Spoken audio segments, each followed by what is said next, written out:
Hello everyone, this is Sean, your roof guy. I'm here in downtown, beautiful Winter Park, Florida.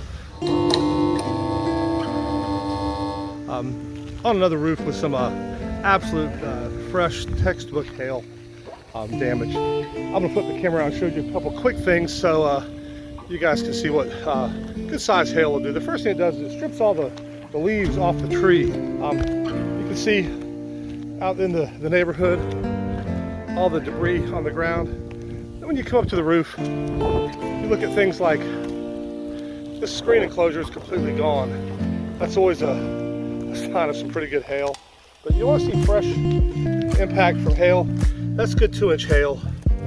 This is all just great fresh hail.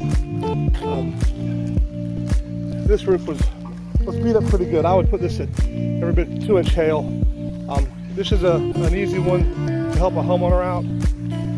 Something to look for. You guys get out there and have some fun. This is a catastrophic hailstorm in our area. Let's help some people out. And let's go do what we do. You guys have a great day. Once again, this is Sean Bennett with XLR8 Roofing. You guys be kind to each